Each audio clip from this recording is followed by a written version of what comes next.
Hello, everyone. Hi. I am going to see if I can share.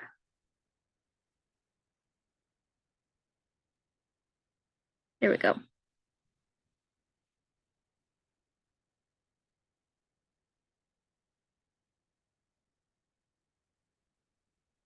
I made something for you guys tonight that I think you're really going to love. Hopefully. I'm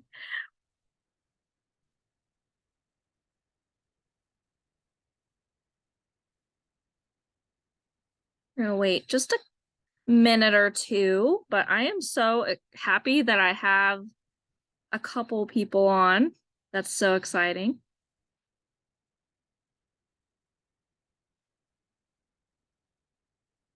Can you guys see my Adobe Acrobat screen of what I'm showing you?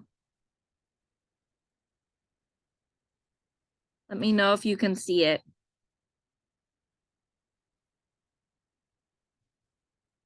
Oh, can you hear me now? I think it might be on your end. Marina, can you hear me okay?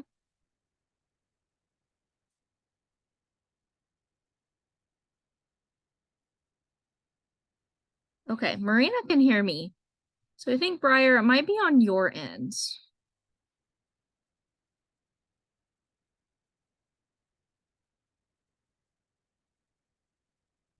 Let me see.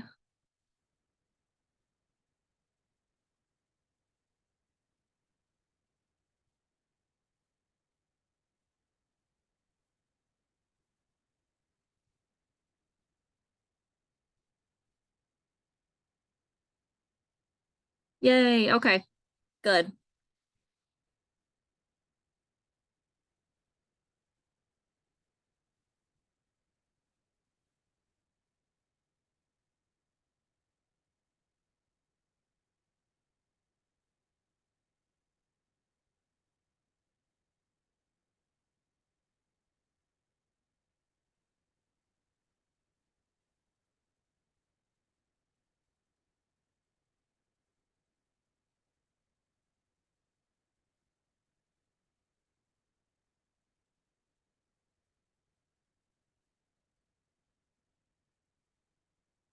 All right, I'm gonna go ahead and get started. Bummer. Briar, let's see. It might be in your settings, Briar, why you can't hear me. Woo, can you hear me?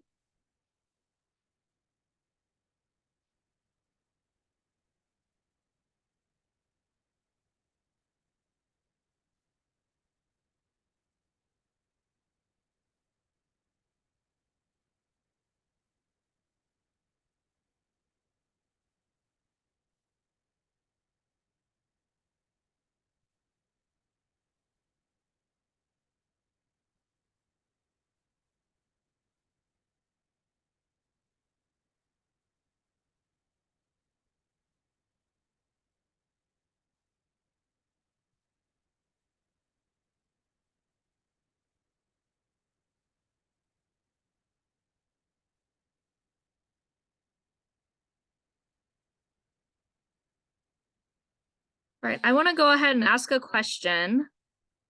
Why are you here tonight? Oh, yay. Hi, Brian. I'm going to go ahead and ask a question. Why are you guys here tonight? And you can post it in the chat, or you can go off mute and talk to me, whatever you guys want to do.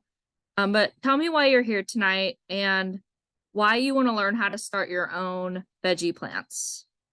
So, I guess I'll talk about kind of when I first started growing my own vegetable plants. It would have been when I started staying home with my kids after I left my job as an extension agent. I started I started growing my own plants because I had planned to grow more in my garden. because since we were staying home, we were losing an income. Since I was staying home, we were losing an income. And so it was my plan to grow more in our garden, expand the garden so that I could can more and put up more food for our family. So that is kind of why I started, because plants are really expensive. They add up, especially when you're kind of a plant hoarder like me. I love plants, and the fact that you can actually grow your own, you can share seeds with others. You just need some good soil. We'll go into all the things that you need here in a minute. But I guess that's kind of when I started was, and like you say, that this year the food prices are going up and up and up, it seems like. And yes, that's true. Veggies taste much better when homegrown. That is for sure. I don't know if you guys know this about me, but I also sell my veggies. I also sell my produce. We have a CSA from the farm, and we also sell at farmers market, our weekly farmers market. So Briar's here so they can learn more about vegetables in general. Okay.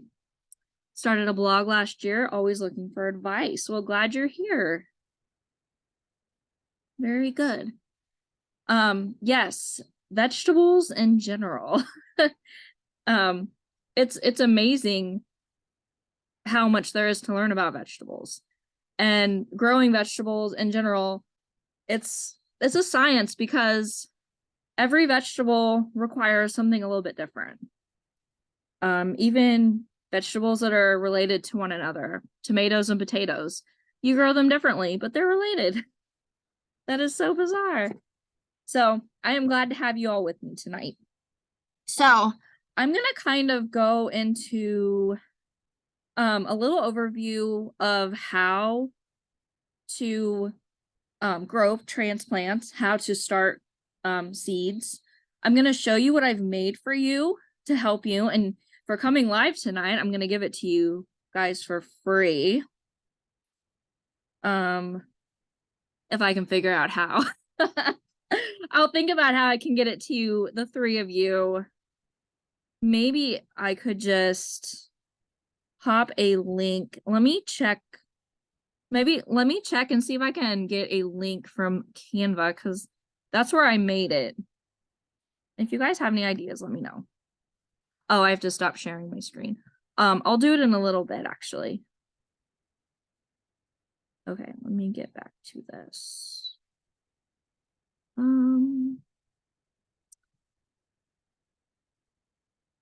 Okay. Where did it go? Save as a oh, okay. I do have it saved as a PDF file, but I just have it saved as a document in my files. Let me see. So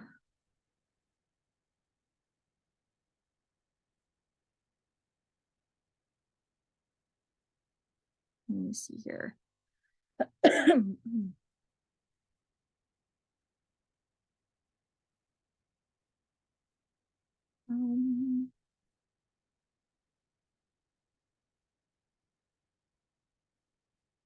Okay.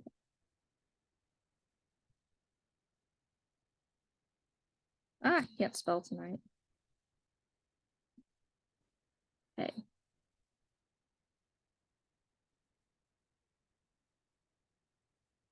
All right. So the first time I ever started vegetable transplants was because we wanted more tomatoes. Tomatoes are one of our most valued and special crop that we grow. And so that is kind of the reason we started. We wanted earlier tomatoes. And it's always a goal of ours to be the first ones to market with early tomatoes. And so we started planting them earlier and earlier and just testing what we could do, how early we could get them to grow, that kind of thing. So that's, see, okay, so, oh, that's just gonna open it, isn't it?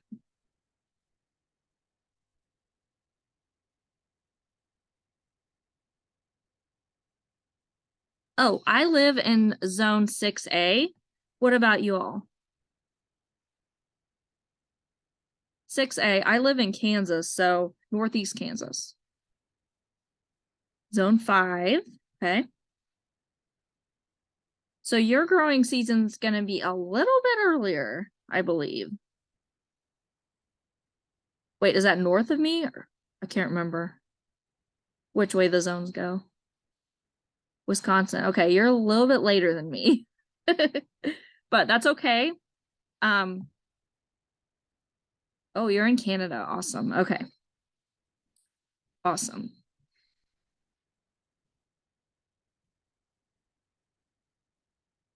Okay.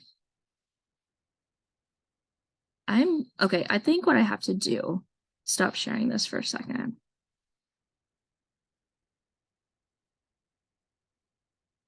That is good to know that you ladies, you guys are north of me.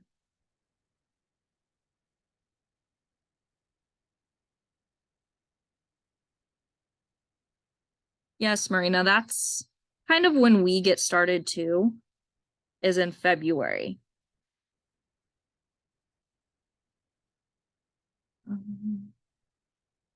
Oh, okay.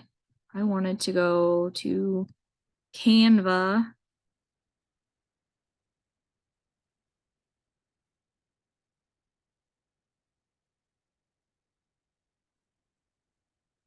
It's not.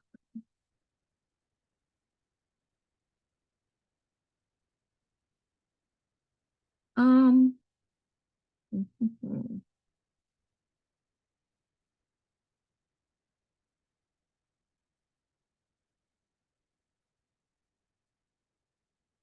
Okay, you guys just might have to give me your email addresses in the chat, and then I can send it to you. I can't figure it out right now, but I will figure it out for next time. That way I can send this to you. I am going to show it to you though, still, because it is very neat. Okay. There we go. I have learned how to share my screen. Okay. All right. So how I understand that Marina um has started growing transplants. So that's good. We have some expertise in here. I would like to know, I'm gonna go ahead and share how we do it, and then you can share how you do it. Does that sound good? Okay, so so we use I've done it. I started out cheap because we were on a single income. And so I used styrofoam cups starting out to grow my transplants.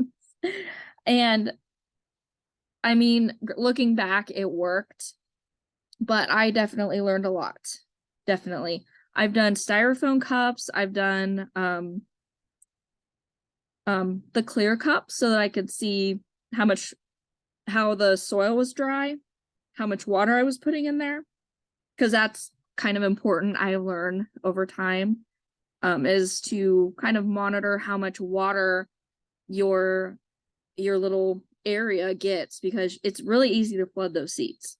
So you got to make sure that you are only putting what the soil needs for that seed.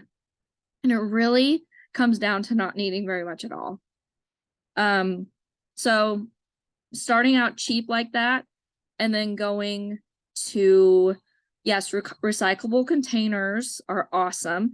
And we've gone to the plugs that you can, it's like a tray with little plugs that you can break apart, and they're biodegradable.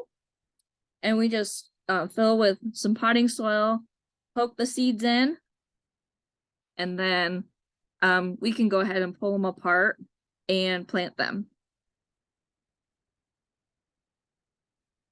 You can definitely, yes, I've reused the plastic plugs also, and that is fine. I do sanitize them. I just use a little natural vinegar water, give them a little spray down before I planted anything else in there.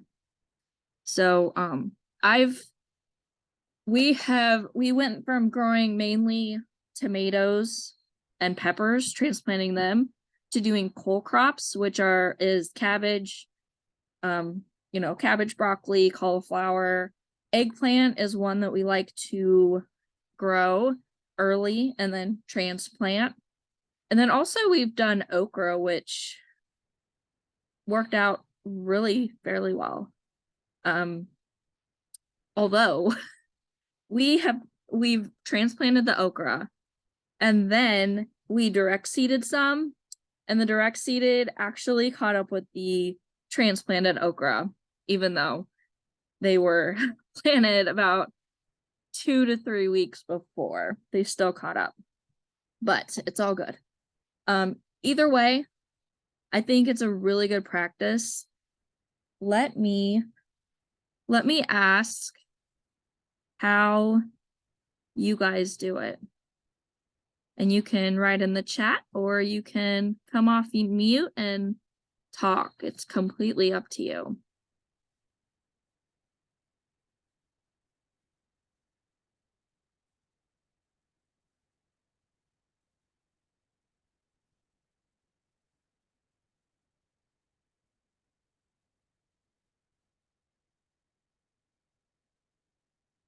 Oh, you know what?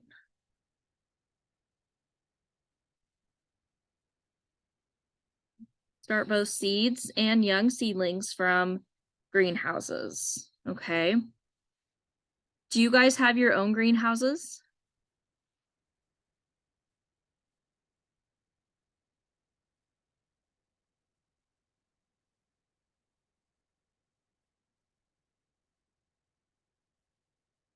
Yes, I also started with a Harbor Freight cheapo greenhouse.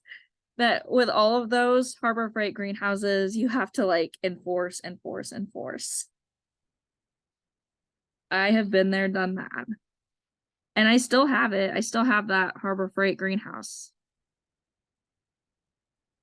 Food container, and then separates, and then transplants. No greenhouse in Canada. Girl. So what is your growing season like? How late do you have to plant then with no greenhouse to avoid frost? Do you cover your plants at all, or how do you manage that?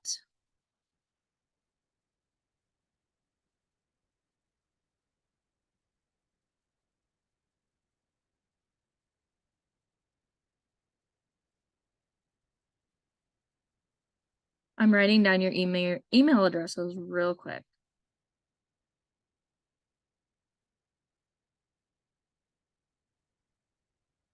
Okay. And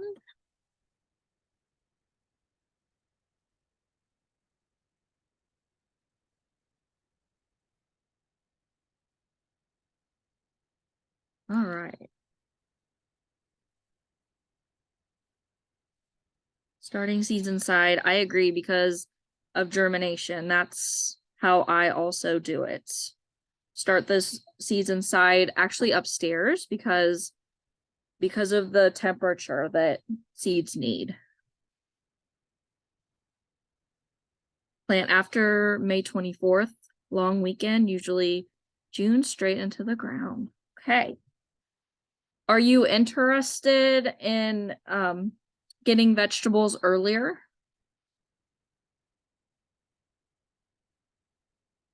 If you have a lot of sunlight coming in, you can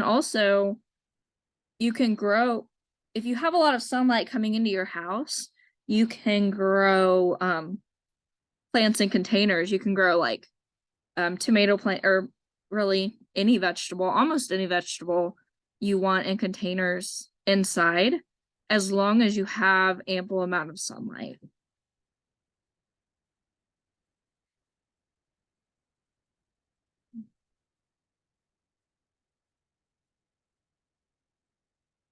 Yes. Yes. And it's really a matter of making sure that the plants have full sun or partial sun. You know what?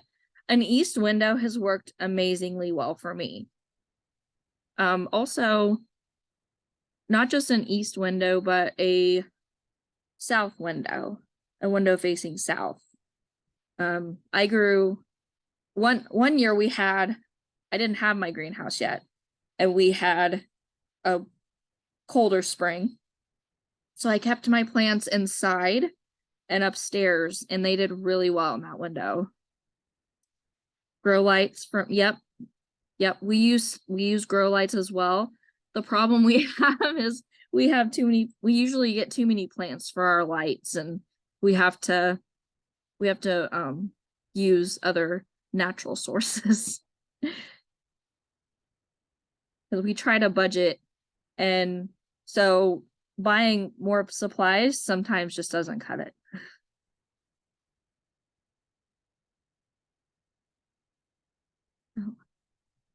What kind of grow lights do you use?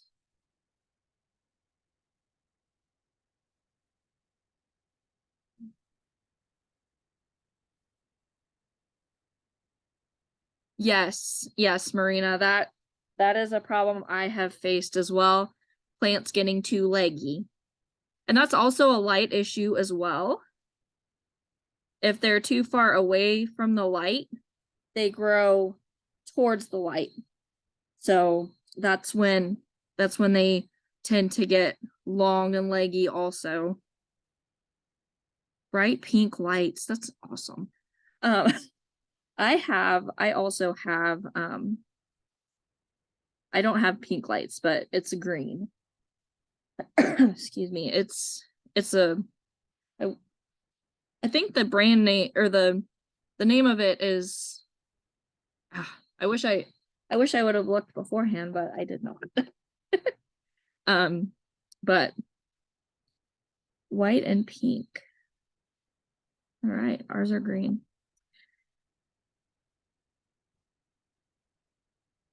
All right. Well, I'm going to go ahead and show you the tracker, because I think it's something that I created for myself, because not only do I grow plants, but I grow children and I grow livestock. I have sheep, goats, chickens. And so I'm juggling a lot of things in my day, and it's tragic. It would be tragic if I forgot to water my plants or something like that. Or if I forgot how much water I gave them, or something. So that's why I created this. I created it for me, but I'm sharing it with you all. I did include this 1-page transplant planner here. Let's see. My chat. Oh, what happened? The chat got bigger. Oh my. Okay. Okay, so okay, it says vegetable and herb transplant planner because there are some herbs. All right, so the columns here, I've got the plant. I have the seed planting date. I have weeks from seed to transplant. So that's how long it'll be ready to transplant. Proper germination temperature. That's the temperature degrees Fahrenheit that it needs to properly germinate. And that's a lot of the reason why you either need to have that external temperature available. So starting seeds in your house might be a viable option, or using something like a heat mat, a heating mat that you place underneath your trays or your cups, whatever it is. And then over here is your transplant date. Now, notice that some of these are blank. Yeah, you have heating mats too, Marina. That's good. That's good. Because that germination temperature is so important. There was when I was learning how to grow transplants, I learned a lot about germination temperature. It is so important. It's more important than water for the seed, is that temperature. Granted, they need a little water to get started, and they definitely do not need light to get started. They need light once they're out of the seed, but they do not need light until then for germination. They need a little bit of water, and they need warmth. They need whatever temperature is on here, okay? So notice that these columns are blank. So that is for you. That is for you to fill in for whatever you're growing. So as you can see, I've got all these different veggies: broccoli, cabbage, cauliflower, cucumber, eggplant, lettuce, muskmelon, onions, peppers, squash, tomatoes, and watermelon. Ooh, I have watermelon and muskmelon. Those are fruits. Awesome.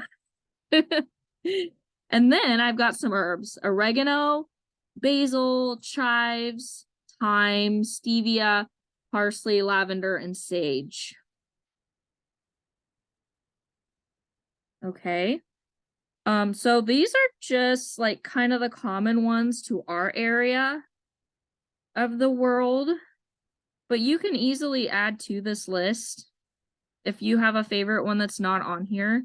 All you need to know, when you get your seed packet, it usually says weeks from seed to transplant. However, if it's a root crop, they don't really do well transplanting, so you're not going to probably have a transplant date on there. You're just going to want to direct seed those. So those don't transplant very well at all. Usually your seed packets don't really have germination temperature on them. But if you look at some of these and you think, oh, that's, maybe kale. I don't think kale's on here. I can't really tell. Okay. Kale is not on here. So if you grow kale is really similar to lettuce. It's a cool season. So, I mean, you look at this 70-degree temperature here for lettuce, 8 weeks out. So I would say you could make kale, grow kale in the same way as lettuce, similar way as lettuce. You can transplant it early. Yeah, deer love kale. That is so sad. Yeah, I've tried to transplant beets and it did not work well. Not at all. I wish we could transplant root crops, but it just does not work.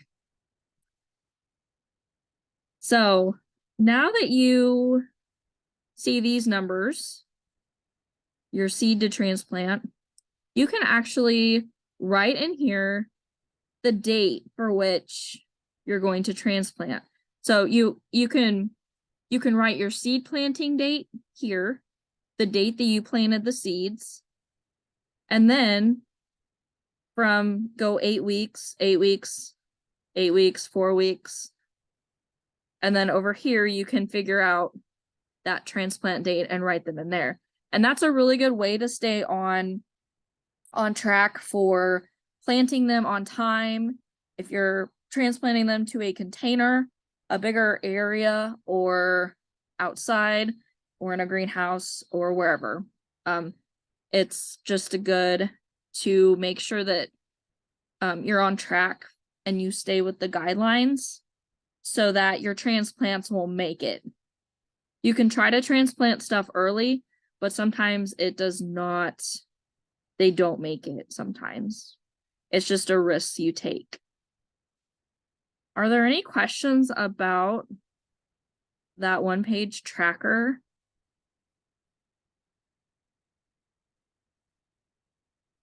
Any questions at all? And luckily, I am including calendars in for you. This is a 81-page document. Granted, you do not have to print. You don't have to print it at all, but you definitely don't have to print it all out at once. Okay, so let's move on. I wonder if uh-oh. My face is in the way everywhere I want to go. Okay.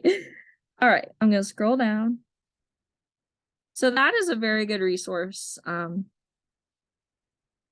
that I made for myself. Because again, when you manage a lot of things, sometimes you forget to do some things.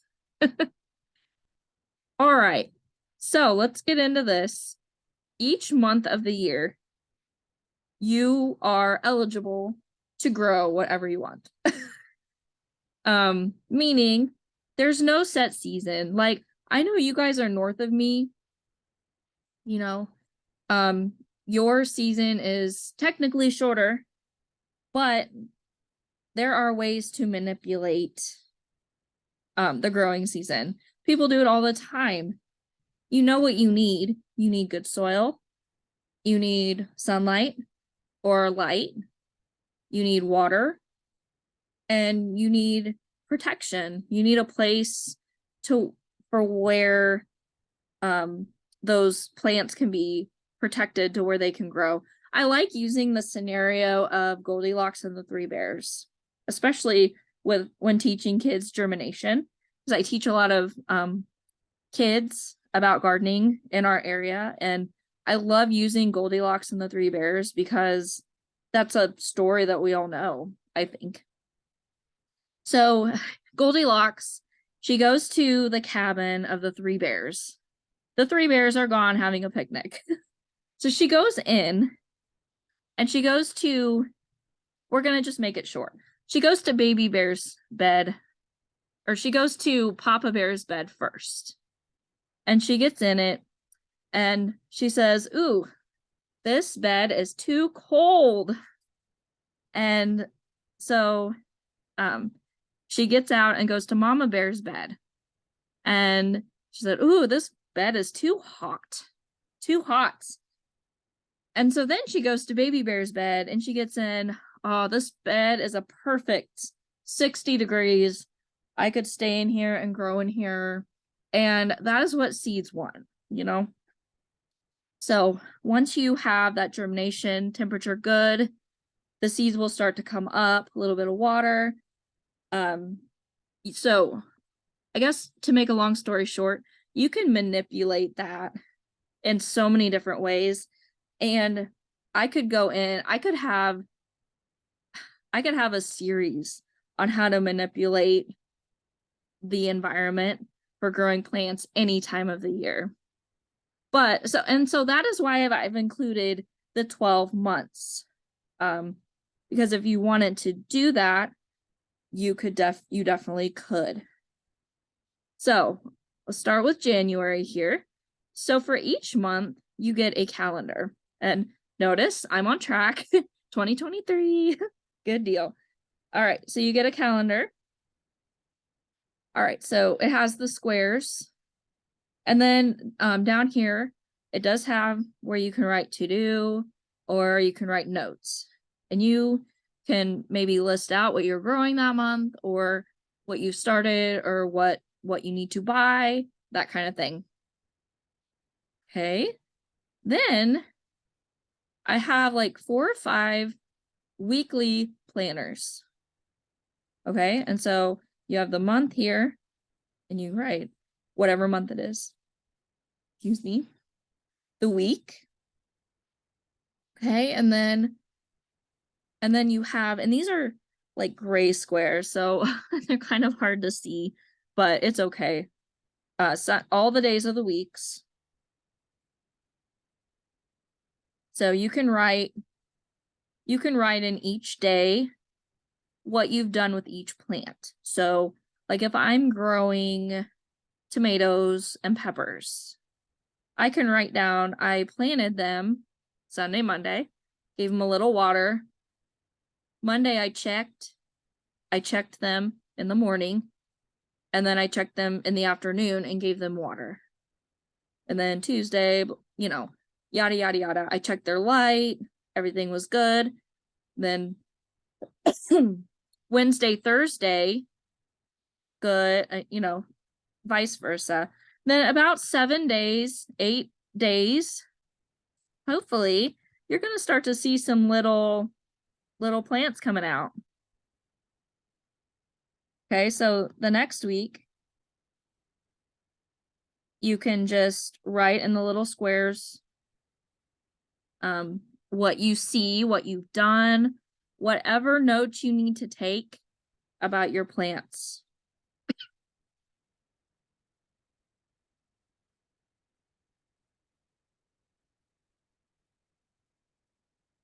Okay, does that all make sense?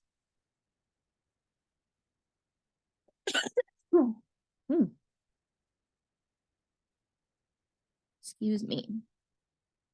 It also has a note section, so you can keep notes.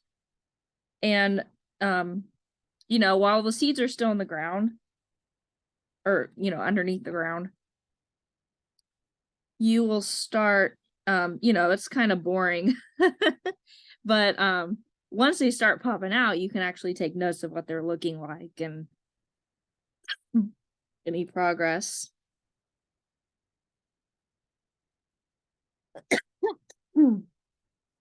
Goodness, been talking too much, I guess. Yes, records are so important. Oh my goodness. Okay.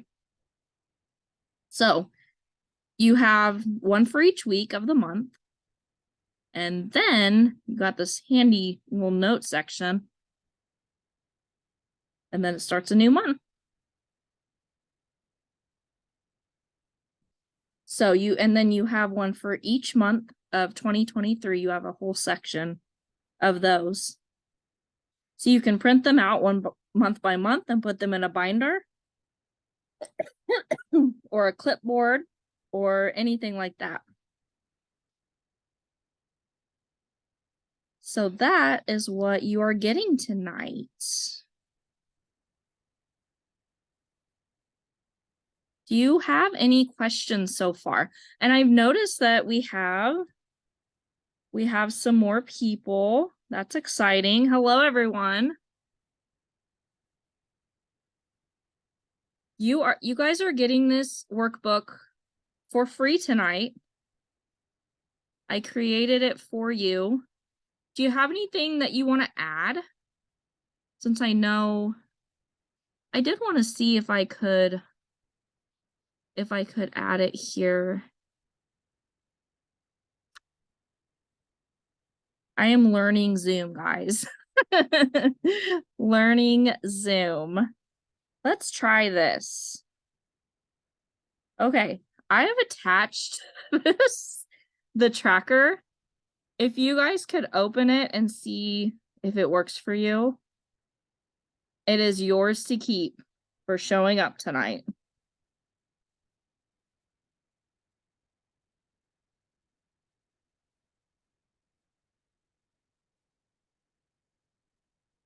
All right, I guess I don't have much more to add to that other than I just want to specify, I guess, and encourage how much we have control over gardening. We can manipulate the environment of the seeds. We can manipulate the plants and how they grow, no matter where we live and no matter what we do. We can figure out how to manipulate it, whether we use low tunnels, high tunnels, greenhouses, just a sheet to cover it. Maybe our basement with a heater. You know, it can be done. Says you do not have permission to open the file. Why? Maybe because I have it open. Oh, good. Okay. I was like, maybe it's because I have it open. Okay. So everybody go ahead and grab that, because I'm probably not going to send it out if you all can open it. Yes, I just did that PDF that I just shared is the whole tracker. So if you can open it, then I won't have to email it out. Here, I'll share it again. That way, make sure you guys get it, because it is super awesome. You will never forget to water again. Oh.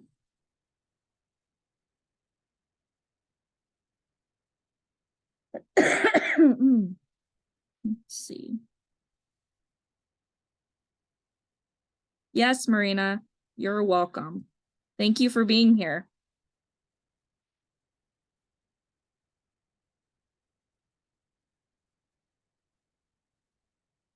Hey, if you guys have any more questions, go ahead and ask them. Because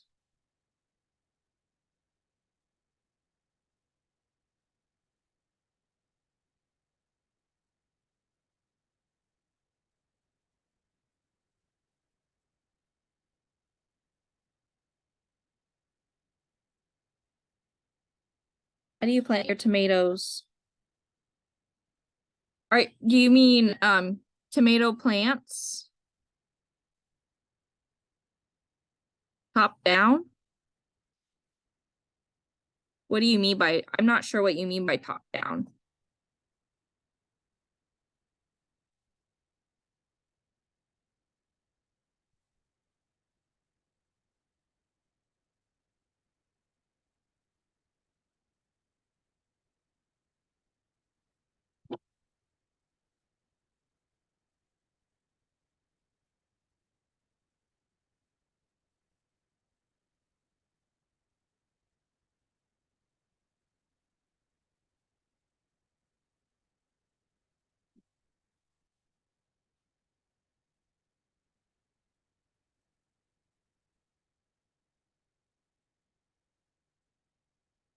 To grow bigger tomatoes, plant them.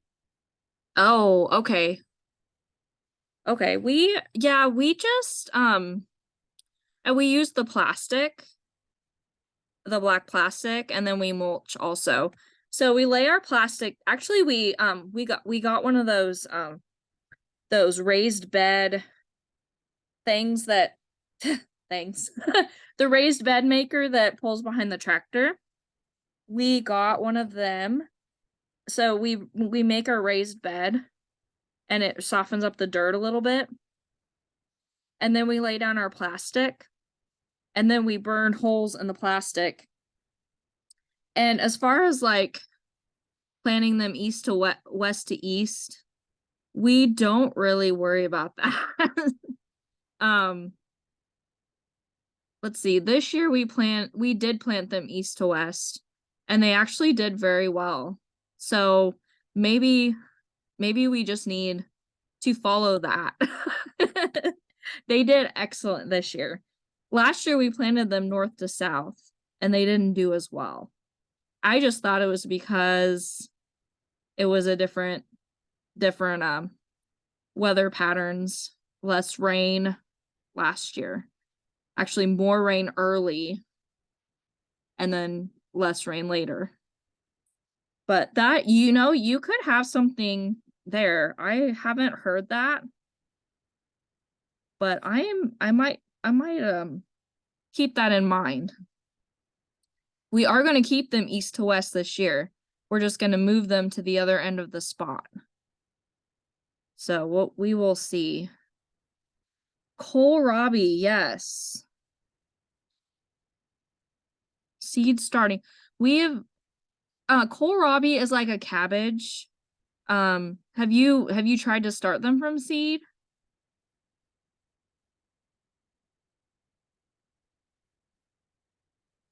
Kohlrabi is like cabbage. Not yet. Okay. Okay. I would say kohlrabi would be pretty easy to start from seed. Um, hang on just a second.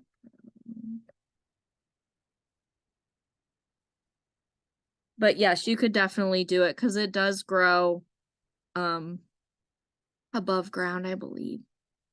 But I would use the protocol of cabbage and cauliflower, which is the same. It's 70 degrees and then 8 weeks to transplant. I would use that same one because since they're a lot alike. Transplant plants when they are roughly 1 foot long. Yeah, that's good. Detach all leaves. Yes. Yes, I agree. Yes, that is good. I also break the leaves off except for the tops, and it does help them grow much better. They get too bushy, and it seems like they put everything into their leaves, and and then they get tall and heavy, and then they fall over. Yes, tomatoes, and I love growing eggplant also. It's so much fun to grow, for sure. What else do you guys grow?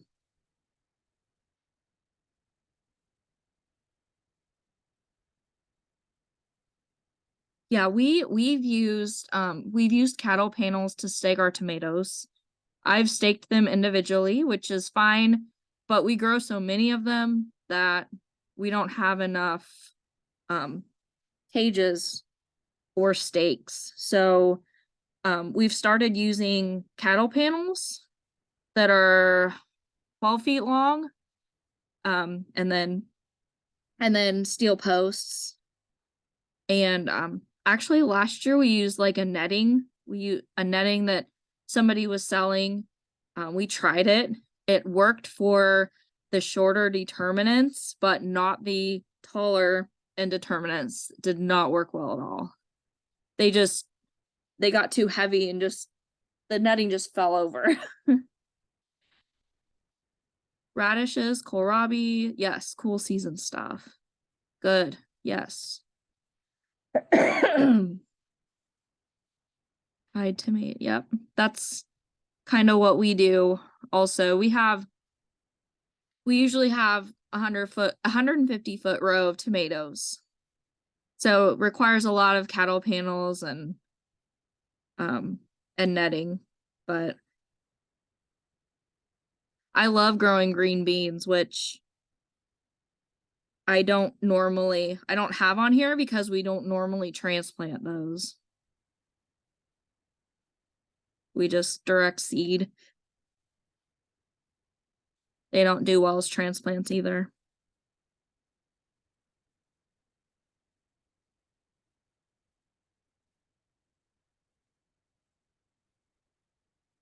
Yes.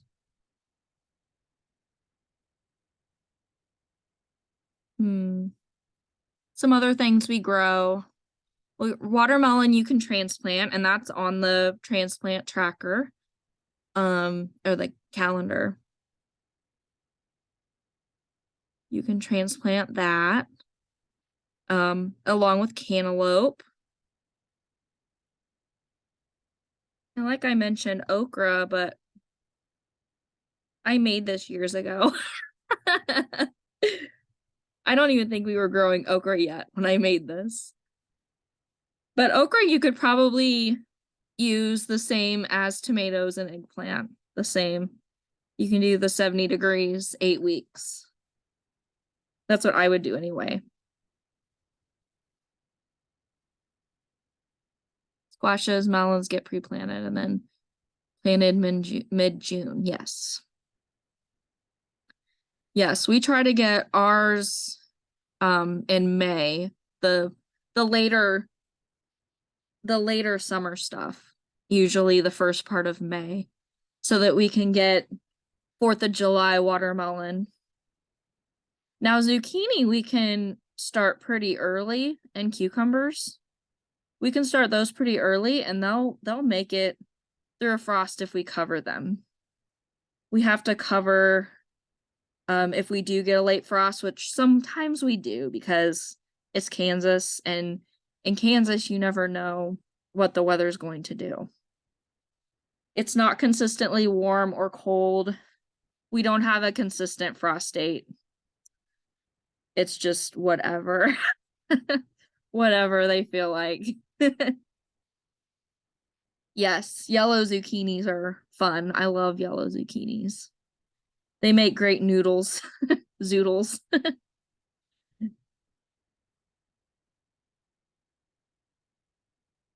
Yes, I love zoodles too.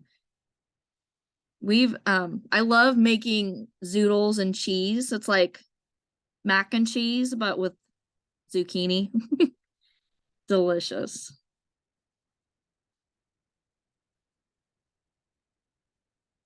Sliced zucchinis are great. Yes, they are. Very good on the barbecue. Yes, yes. Is there anything that you guys have tried to grow that didn't go well for you?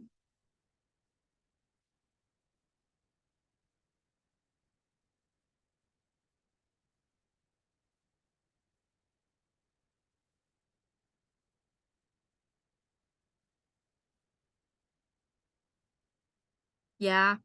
Yep, that can happen. Worms. Yes, the worms are horrible.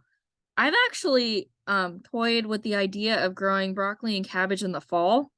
The problem is in Kansas, sometimes we get an early frost and then it doesn't work very well.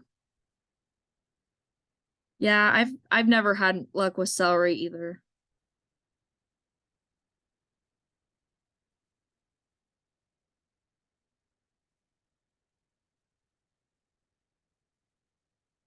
But those worms on the cabbages are so annoying.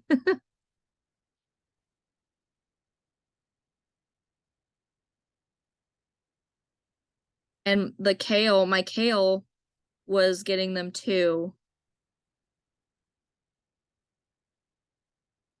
The chickens love to eat them, but they also eat the plants. So it doesn't always work to put the chickens out to eat the worms. Japanese beetles have been a struggle here too. There's there's some organic options for Japanese beetles.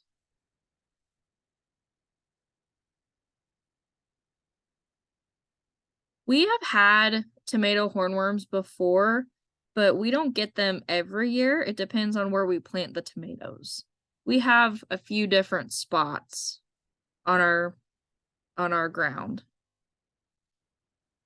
So we're not organic, and we do use a conventional spray, but we don't spray unless we have a problem. So really that's not very often because we rotate our garden veggies around. So for the most part, we also try to plant according to the life cycle of the insects. Potato beetles, yes. Cucumber beetles. But one chemical that my husband likes to use is Seven. He he does all the spraying, and yeah, that's for sure. Turning every leaf is tedious. That's what I was doing with the cabbages when we had the worm problem, and yeah. Seven does help with the bugs, like most of the bugs that we've mentioned tonight. it does help with that, and as does insecticidal soaps and neem oil. And I know a lot of organic growers, I'm in some groups on Facebook, a lot of them will use a product called DT. They call it DT, and it's actually organic, and a lot of them will use that one. We have not tried that one yet because it's very expensive, so we have not tried it yet. But I would like to. But the way we've been rotating things around and that has been helpful. I do have a little experience with DE, diatomaceous earth. I was actually using them for grubs around my beehives, is what I was using it for, but I've actually never used it in the garden. Yeah.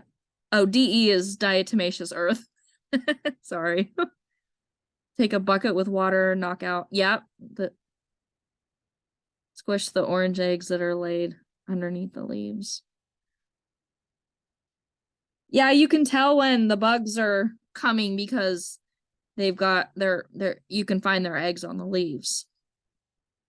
That's kind of a good scouting trick. Look for the eggs.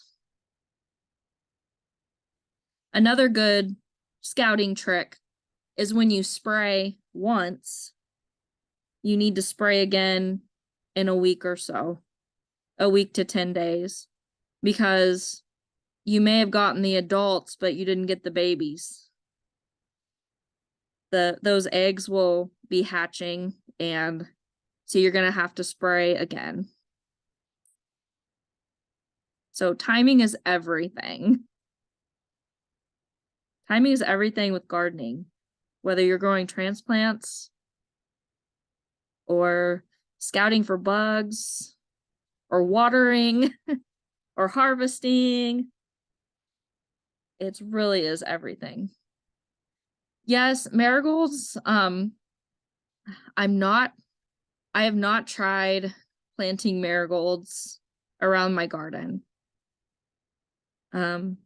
Mainly because I haven't had time to, I haven't had the seed. I mean, I guess I could. I am full of excuses tonight. Yeah, I haven't tried the marigold thing. I'll be honest. Not because I don't believe it. I mean, or not because I don't want to try it. I know of some people who swear by it. I know of some other growers who say that it really works. So I'm willing to check it out.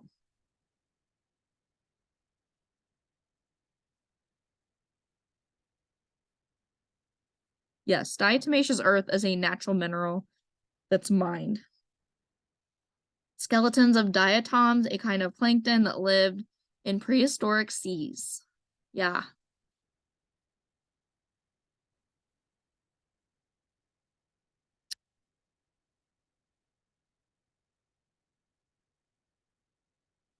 Well, guys, we have been on for an hour, almost an hour.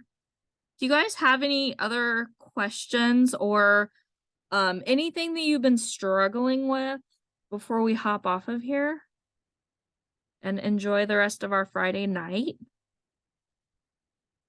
I just want to thank you guys for coming. Like I'm hoping to have more of these because I think it's fun. Yes.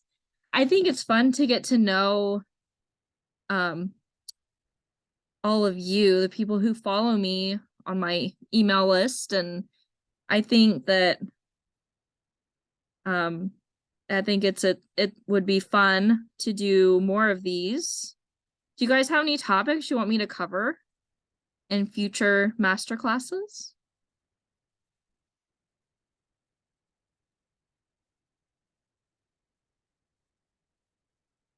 I would love to know anything and everything. All right. Anything and everything. Herbs, yes.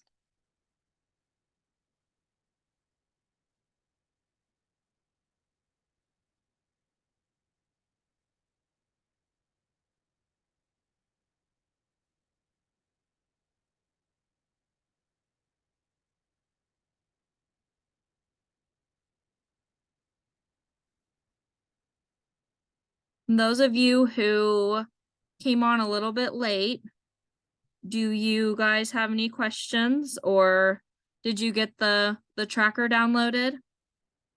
If not, let me know.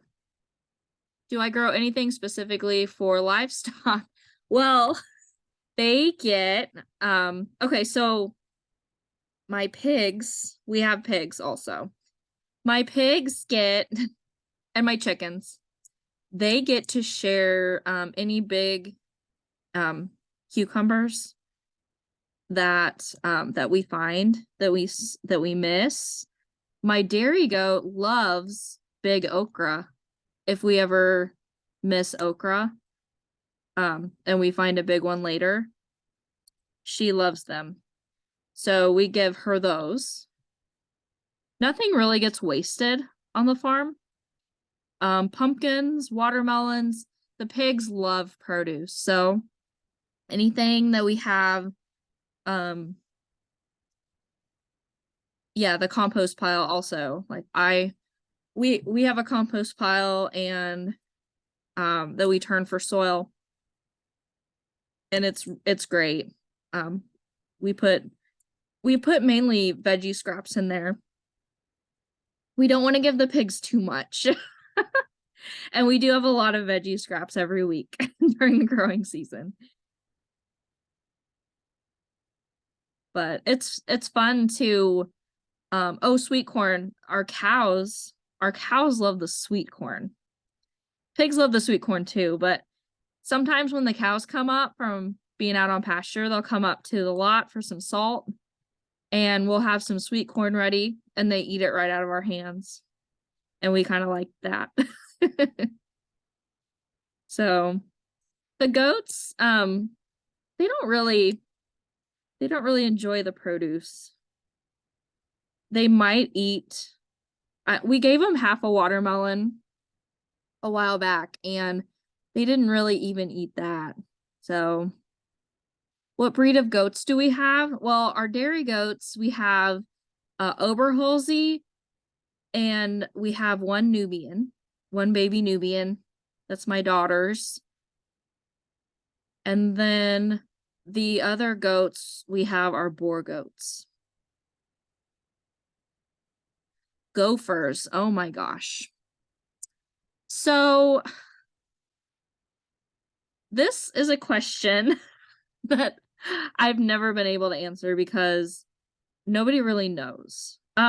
So when I was an extension agent, I got this question about gophers all the time. Gophers in yards, gophers in gardens. I can tell you the best. Okay, so I will tell you a couple things. One, from a wildlife specialist, said to find the holes of the gophers and take a hose, like a water hose, and put water in the hole. And that will drown out the gopher. I know that's kind of morbid. But that is one thing that a specialist said. Another thing is to trap them. And you can use, like, we have traps for coons that are live traps. They don't kill them. And we bait them with cat food or anything that you think the gopher might like. We use cat food for coons, and they go right in. It's bizarre. We caught like 30 or 40 of them last summer between all of our corn plots. So that works for coons anyway. The other thing is cats. Big cats. We don't have gophers, we don't have rabbits. We only have the occasional squirrel that's too fast for the cats, but we don't have the burrow problem that we used to because of our cats. Now, that being said, you have to have the right cats. Like, our cats are big and they're hunters. I got they're the original cat of this herd that I have.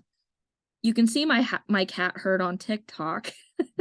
I've done some videos on my cat herd. Each one of them is special, by the way. I have a lot of cats, but each one of them is special, and they're all named. But and they're all fed. My cats, I got the original cat from a friend that I knew that grew strawberries. And she's like, I'm moving away. Will you take my cat? Sure, I'll take your cat. So we put her in the barn, and before we knew it, she had 5 babies.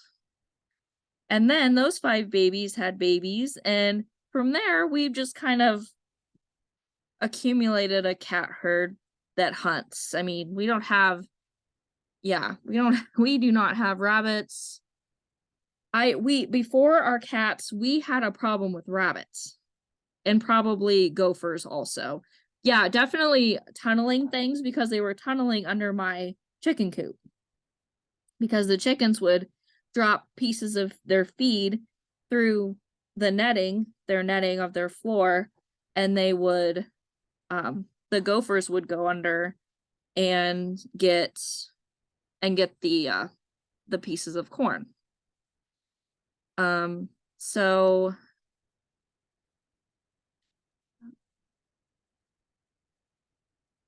So anyway, since we got the cats, they have all gone. Yes, and I had to find unique ways to keep them out of my plants as well. I only had one garden spot back in the day, and I put a fence around it. Did it work? Yes, it did. So if you have just a small spot, you can try to put a fence around it if that's something that you can do to keep the bunnies out. Otherwise, the gophers or bunnies. Otherwise, cats would be my top pick. Uh-oh. I have to scroll back down. Flooding didn't work. Okay. Yeah, I never knew if it actually worked. It was just the wildlife die. Yeah, traps work. They work for coons for us.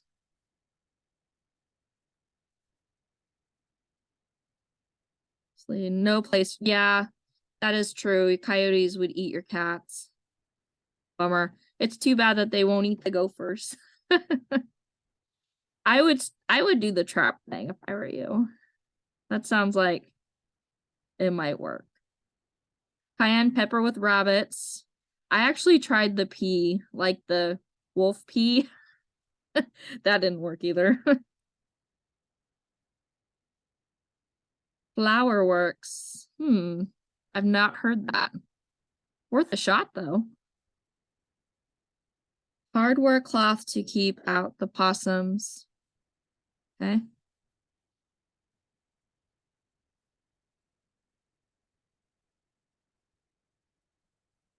Yeah. Yeah, I think the pea works on deer. For sure. Oop.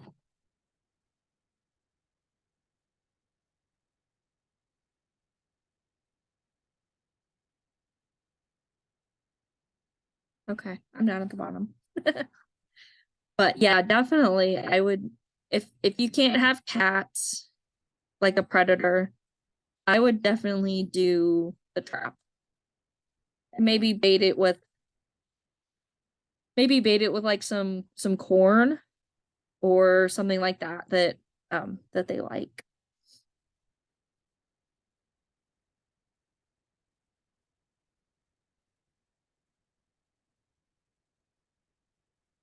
My aunt has an asparagus patch, and she was having trouble with deer coming up. They weren't eating the asparagus, they were eating the salt. They were just trampling the asparagus. When they were coming up, she put salt out for her asparagus, and they were eating the salt. But so she used like plastic sacks and tied them up on poles around the patch, and that deterred the deer from being. Yes, definitely. I'll have to do another one soon.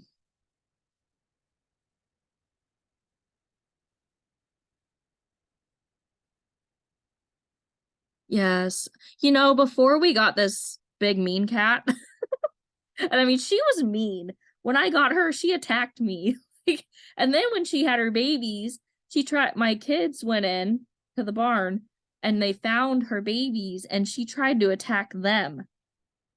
After that, nobody went near her, but her babies, her grandbabies, actually, we've been able to tame down. So, but yeah, before we had our cat herd, we couldn't keep a cat. Like, we tried having barn cats because we had such a mouse problem.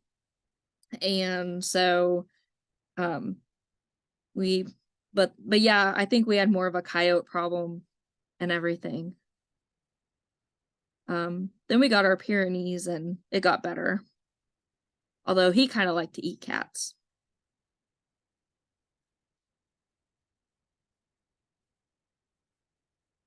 Well,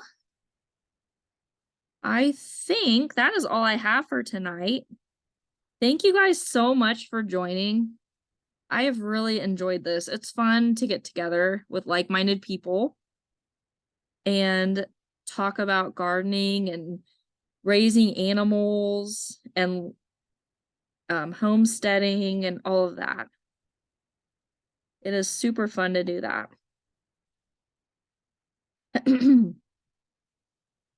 Yes, definitely. So I think if there's nothing else, I'm going to go ahead and get off of here. If that's okay with you guys. Thank you. I'll see you next time. Bye.